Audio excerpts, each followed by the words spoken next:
Welcome, everyone, and you are listening to The Last Dinosaur, and I'm your host, Chris Aversano. The Last Dinosaur is the podcast where you can learn about the changing landscape of the maritime space while hearing from those leading the charge.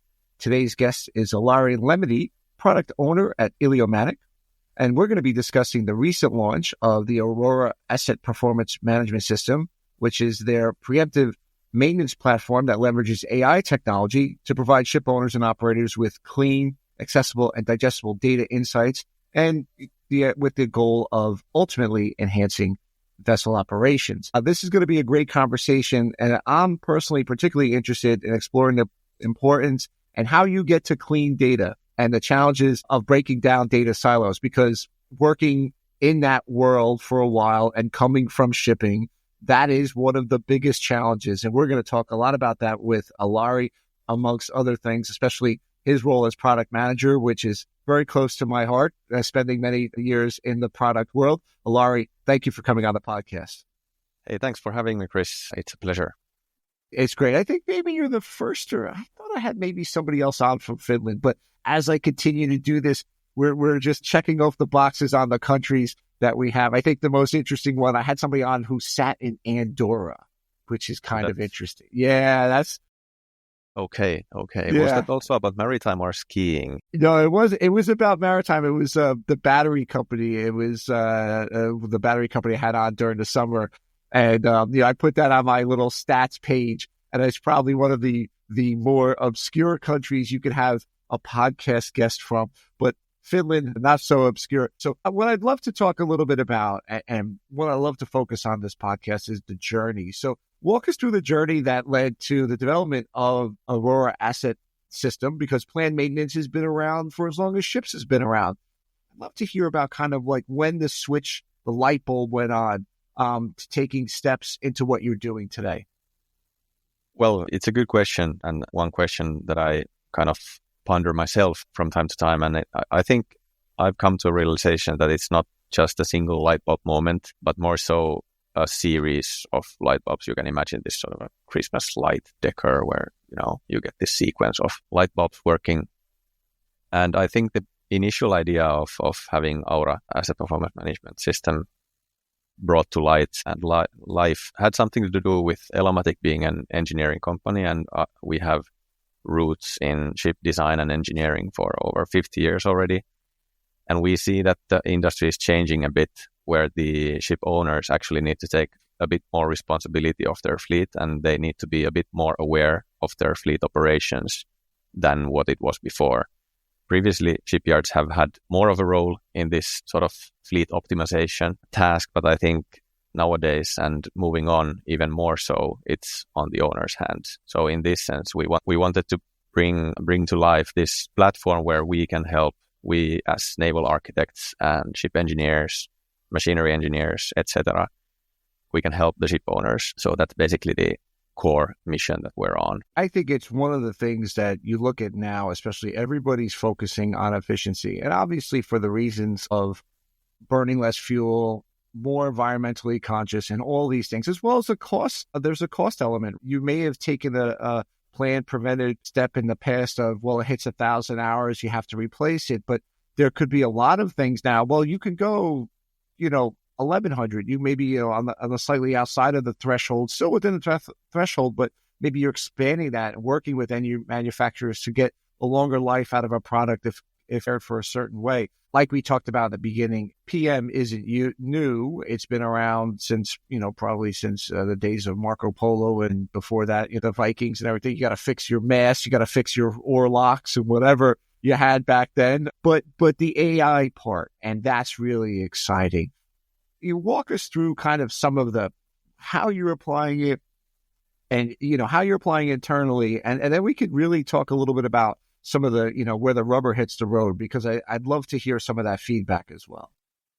Yeah, well, I think definitely AI is something that's going to revolutionize the industry, or at least, revolution has a kind of a sound to the word where something is happening very quickly and it kind of takes over everything. But I don't mean a future and a scenario like that. I mean that AI is most probably going to first help us with the most routine-based tasks that we are having on board. It's going to help us humans to focus on what matters the most.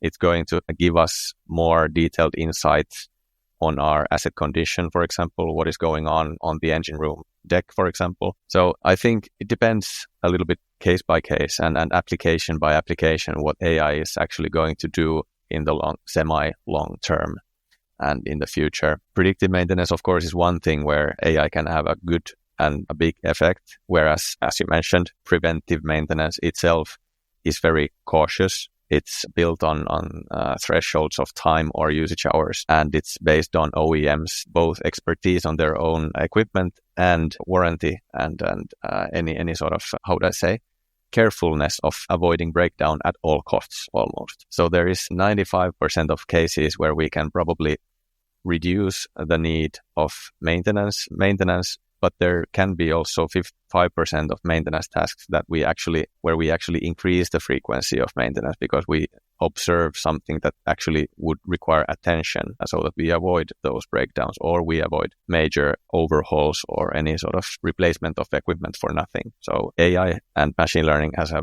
big part in that process. So looking at, as you're rolling this out, have you encountered any sort of real life examples or something that you've kind of can talk about where you've seen that impact on AI and the PM already? And what I find interesting about Elomatic, your company, is that you are an engineering firm. You're not just maritime. You do a lot of other engineering tasks and functions. So I would imagine that, stepping aside for this for a second, that your company as a whole is looking at how to apply AI, but specifically to maritime. How are you guys applying this today, or at least can you give some examples today? And further, what is the reaction from the seafarers and from the technical managers of this new, I almost want to say a new way of thinking about it, or a new approach at least? Well, I think there is one example I want to share that answer most of your questions. I think there was this company who has done condition monitoring for quite some time already. And now during the recent times and then with modern technology, they had equipped their condition monitoring equipment and practices with machine learning as well. So they were able to actually detect a slight fluctuation of some engine part. And this fluctuation was only seeable, only observable if you looked really closely, all the fleets, different engines data side by side, and then the machine was able to detect that, okay, there's maybe something that you should be aware of. And they used this information, and that was it. That was the role of machine learning and AI.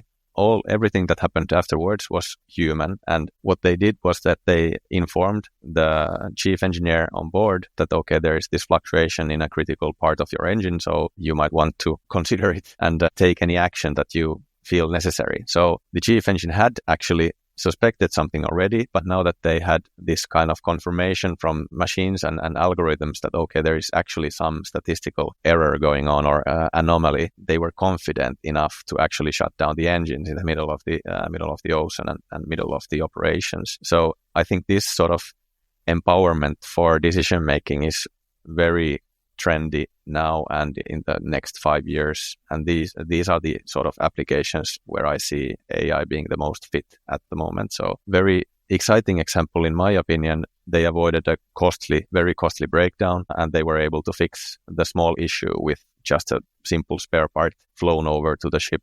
So it was, compared to what could have been, a very easy fix. I think one of the most important kind of lessons learned here, at least what I'm hearing from this, is the fact that it was AI, MI in the loop, as part of the workflow of the human, right? And I heard early on in my podcast is that AI, MI is not going to be replacing anybody, at least not seafarers, not things like this. It's going to be, how do we keep the human in the loop, right? Or the other way, how is machine learning? I think I've actually hearing you, it's the opposite. How is MI/AI in the loop of what the humans already do, right, in their day-to-day? Because what's very telling is that chief engineer, who's probably the chief engineer, I'm assuming for a while, at least an engineer for a while, something sounded wrong, something felt wrong. Fuel consumption or maybe lube consumption was just a little bit off. Like, that seems a little bit weird.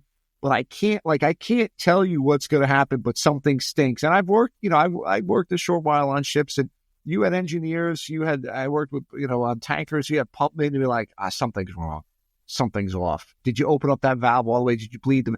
And it's all these little things that you can't, especially at that time, it was a single hull oil tanker. So it was a very different, but you couldn't, you didn't have a readout. You didn't have data. It was kind of the sense and the feel and that this doesn't seem right. And back 10 years ago, we had a sister ship to this.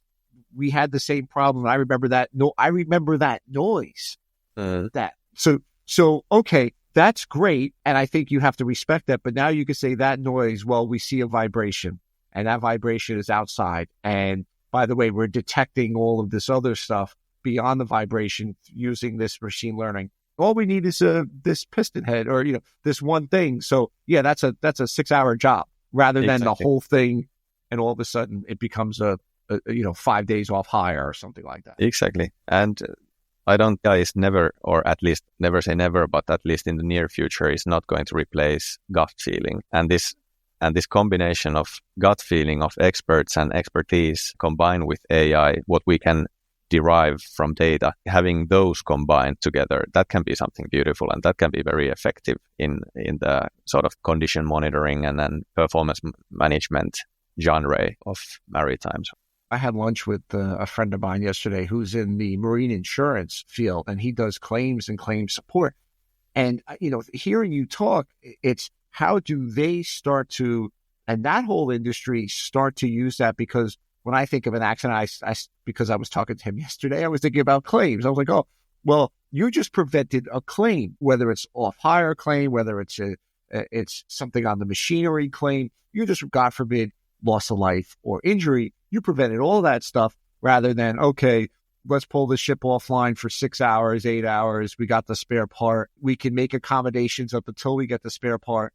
And then rather than, like I said earlier, be a 5-day off hire or worse, or a dry dock or a floating dock sort of thing that you have to go to. So I think there's an interesting application there. But one of the interesting parts of all of this, and that I think maybe, technology helps. We thought it would already with things like email and Zoom calls, but siloing of data and siloing of that information, especially when it comes to the data you get from a specific engine or a specific piece of machinery. A lot of that times the manufacturer will keep, that's a very protected data. They don't want to, it seems like a lot of companies, from what I understand, they don't like sharing, putting it in a common platform because they're afraid of proprietary information or things like that. Are you guys seeing a lot of that? And what you do is, does a platform like yours or others allow for those silos to break down?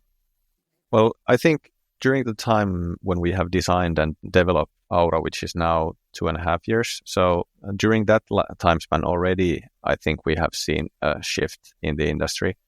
A shift a little bit towards the equipment owners evidently going to own the data that the equipment also produces. And this is also one goal of, for example, the European Union's Data Act, where those who actually own the assets would also gain access to their assets data, which is, of course, maybe a stick in the OEM's business models, who have typically for the past years gained a big amount of business through this logic of obtaining the data of the operations and optimizing the maintenance services, for example, based on that. But I think there is a shift in a sense where now owner at least has the possibility to have the data available for them from their equipment that they own and do whatever analysis or do whatever operations they wish with it.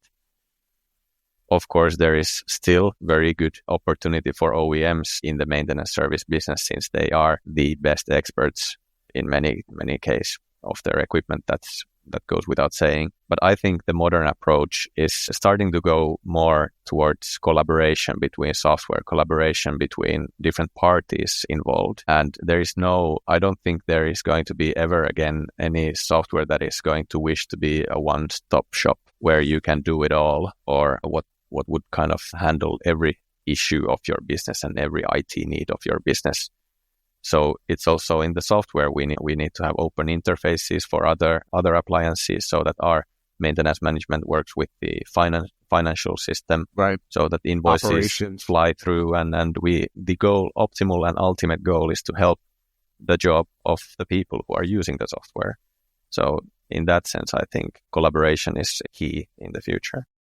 Yeah, one of the things as well, which could come up with this, and maybe it's with your platform or just in general, are things like digital twins, right? Because once you have a lot of the information, you could build an AI digital twin. So like you said, the OEMs have to be a little bit careful because, sure, you have the information, we can get it other ways, we could build digital twins on it, and all right, it could be accurate enough to kind of get ourselves rolling. Have you guys seen that use yet? Whether it's with your products or other things where companies are using digital twins and really finding success with it? Well, I think OEMs still have quite a strong foothold or stronghold in that business, and I haven't seen at least any strong movement away from that yet. But I think they are beginning to be a bit more open to collaboration with other data platforms, at least. So they have also recognized it themselves that it's not going to be a business model of centuries. It's going to involve it's going to involve other parties as well at some point. I think one of the interesting part of all this is like what you talked about, and that is it's going to be very hard for one company to own everything. So what's going to be the most critical part that I see is how the connectivity is, right? Whether you offer the option, I could be the platform and then click it, put everything in, or I could just be an endpoint for somebody else's platform. But either way, you're using my data, modules, learning in my platform. I had my previous role as product manager, I had somebody, and I was very surprised. It was a smallish, mid-sized company, was not expecting this. They're like, oh, we built a platform. I'm like, well, okay. You guys have an API? I'm like, yeah, we do have. It was a small, mid-sized company. They're like, no, we've built something. We love your platform, but we want to be able to feed what we get into your platform. I think I left, this was my previous company, and I think they're closing the loop the other way now as well to go back out. Okay. So this was a relatively small company that I was very surprised to hear, because usually these type of companies generally don't spend money on IT and systems and building. They'll buy systems, but they won't build. So I do think it's an interesting mindset, just looking, and this was a commercial side of the business, of people saying, you know what, we want to build something. And I'm sure that there were companies out, well, we could have sold it to you. No, they wanted to build it. And it makes it a little clunky, but with APIs and common API and being able to make the data a little bit more common, we may see more of that. And that's the other part that you guys talk a little bit about, is clean data. I mean, I'd love to hear how you guys are getting the data cleaner and a little bit more effective, because that is the one thing that this industry struggles with. I'll tell you a little story. I was on a working group for a short while where we were trying to figure out some commonality around a noon report. Yeah.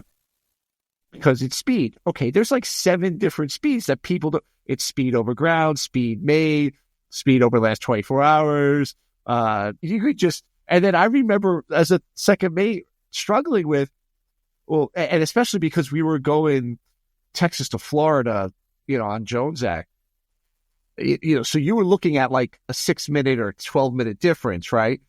And, so that I would do the noon report. And I was like, why did you put 1,200? I'm like, well, we're doing 14 knots. And he's like, yeah, but we're going through, Chris, we're going to go through the Gulf of Mexico. I'm like, okay, so do you want me to estimate that? Or what do you want me to do? And it wasn't like I was being a wise guy. It was like there were 7 different things, because we were going through the Gulf of Mexico in the Gulf Stream. So our average for the next 13, 15 hours, whatever it took to get up there, was going to be 18 knots. So now if you're doing a long trans-Pacific crossing, half a day either way, doesn't matter, until you get close. But we were always close. So we always had to, that question was always a challenge. And then you could go everything else. So I'd love to hear kind of how you're approaching the clean data piece, and kind of what points of data are you looking at? Because I think that that's one of the biggest struggles of this industry, especially when you get around environmental reporting and maintenance, is part of, let's say. So I'd love to hear a little bit about that. Yeah, well, I think it's really important to distinguish the different types of input. So first of all, I think there's a good variance of human input, and I think whereas it's mostly and most often it's valuable and very beneficial and very, at least our approach is always primarily to get the human expertise also involved. But it might be sometimes that the quality of data that we actually are inputting in any IT system, it's just too difficult to massage and consolidate into other automatically generated data, so that we need to somehow forfeit it. What we could do, for example, in these cases, one example of a use case of ours is that if we have generated, for example, certain temperature inside of our engine or inside of our oil filter or something, and we can see that all of a sudden there is a small drop in the temperature and now it goes forward. We could bring in, for example, maintenance information as a time spot. Okay, on this timeline and on that Tuesday, 14th of September, we did this maintenance activity and we cleaned out the filter, so now the temperature has dropped after that. So that is basically a human input, but we don't need to rely that somebody would just, type in perfect SQL or type in any perfectly formatted information about the temperatures themselves. But there is a good information still for us as a user to see that, okay, the temperature has dropped, and indeed we can see that there is a maintenance activity happened at that point. Exactly. So it's all about enriching the insights, what you can get from data with human touch also. I think that's a very important part. I think especially in our industry, as well as the other industries that your company touches, I'm sure has a very similar thing, whether it's construction maintenance or other things like that. It's definitely a universal language beyond just the bubble here of maritime. One of the things that, we always talk about here are regulations. What are you seeing? And maybe it's something that you're seeing that's a little bit unexpected or maybe people aren't paying attention to, that you see from the preventive maintenance side. Because I think we talk a lot about the regulations around what's going to happen this year with IMO, and then we could talk all about, trade and other stuff. But although I think trade and trade lane shifting does have an effect on preventive maintenance or planned maintenance, because if you were planning on a route that's an average of 7 days, now it's 17 days, that kind of changes the parameter of the engines and how hard they're being run, especially if you're doing trips around the Horn of Africa. All of a sudden, those are not easy trips to take, as opposed to going through relatively smooth sailing through the Red Sea. Is that something that we're kind of missing? We focus a lot about those items and not something that you're being concerned with? I don't think so. I know that it happens that we're leaned towards outsourcing the responsibility to the regulatory bodies. And I don't want to see that. And sometimes I kind of get these bad vibes about a speech when somebody is kind of going on about why the regulatory bodies don't increase the requirements, or why don't they do this and why don't they do that. In our perspective, in the plant maintenance side, for example, certain classification societies have been pretty open to the topic of predictive maintenance enhanced with AI, for example, only if we can somehow showcase that it's accurate and it's trustworthy and it works. So they are more than happy to kind of contribute and collaborate on that, even though it's very, very new. So I think we're, in that sense, at least sometimes somebody is barking at the wrong tree. One other interesting discussion that's going on at the moment is about AI and how should we regulate AI applications or AI development in the sense. But I think Peter Sarlin, who is a co-founder of Silo AI, recently acquired by AMD, is stated something very nicely in a Finnish television broadcast about we shouldn't so much concentrate about regulating the AI development and sort of progressing there. We should focus on regulating where and how do we apply it. So the applications,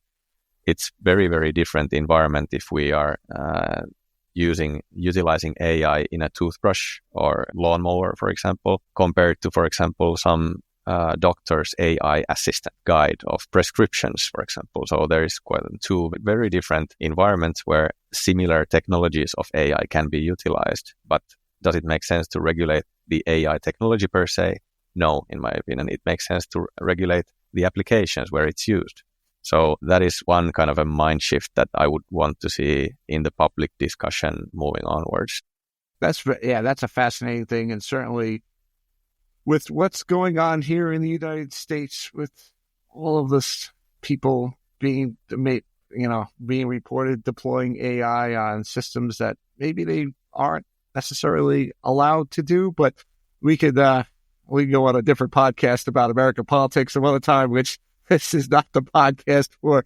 Like we talked about at the beginning, your company is interesting in that you have a lot of other parts to it. So you have different engineering parts. So let's say you have a young engineer and you're going to look to hire him or her and this person, and they could go into other areas.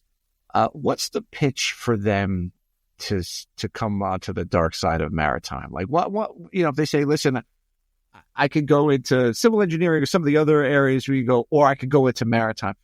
If you're sitting down, you're part of the team, or maybe you meet them outside, maybe you know them personally and you got them an interview and they say, they give me A or B and B is maritime. What would you tell them to know? Come to the dark side. We have, you've seen those memes, come to the dark side. We have cookies. What would you tell that person to come onto the maritime side of your company and then ultimately the business?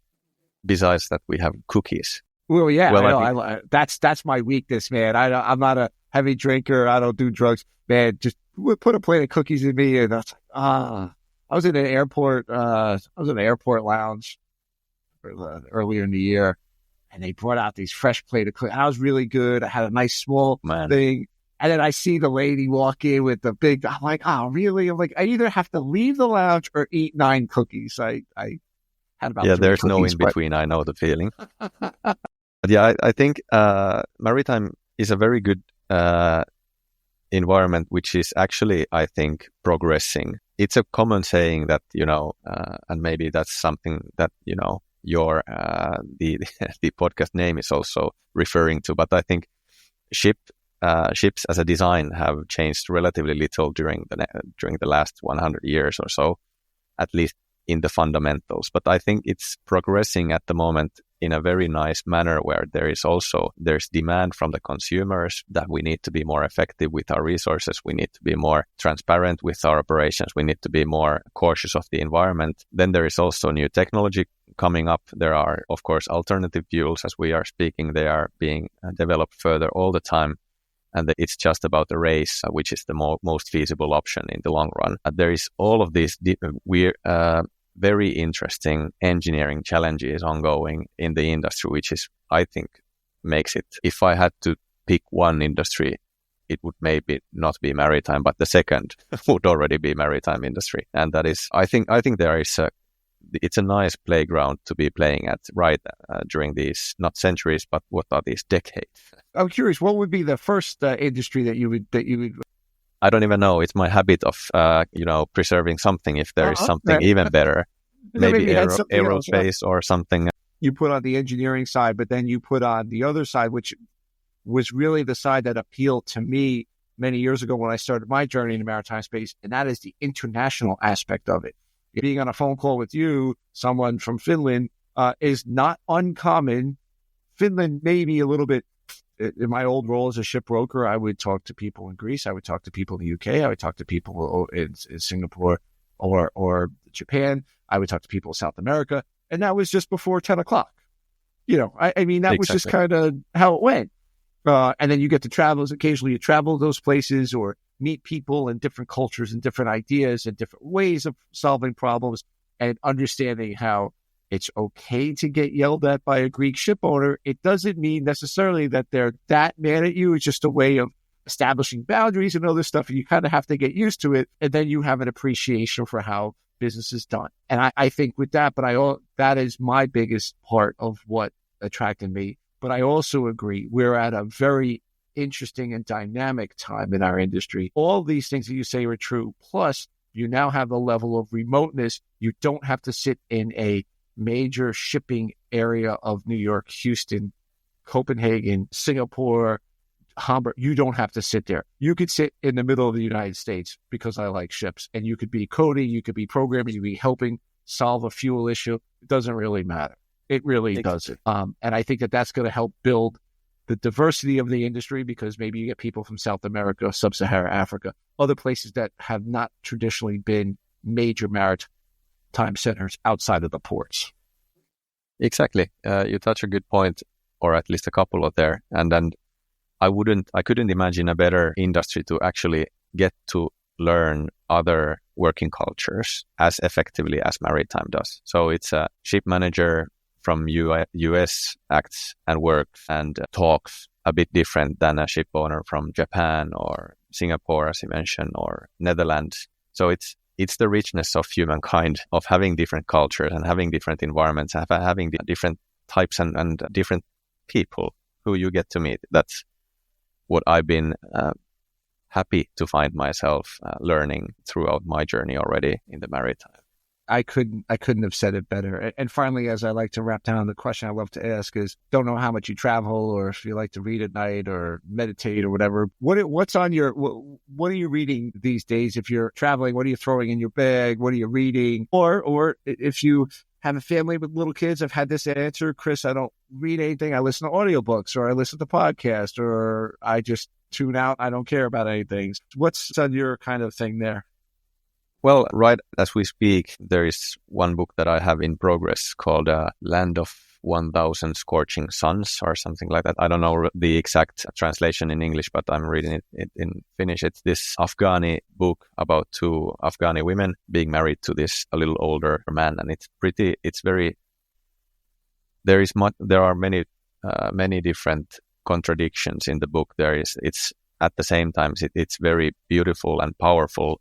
At the same time, it's very tragic and dramatic in the sense. So I think it's very beautiful, and I'm really getting into the last bits of it. So I know what I'm doing after this recording. So thank you so much for coming on, sharing your views, sharing how you guys are doing things, and a little bit of what you're seeing, because I think that's the most important part. But thank you for coming on the podcast. Hey, thanks, Chris, for having, and it was a pleasure.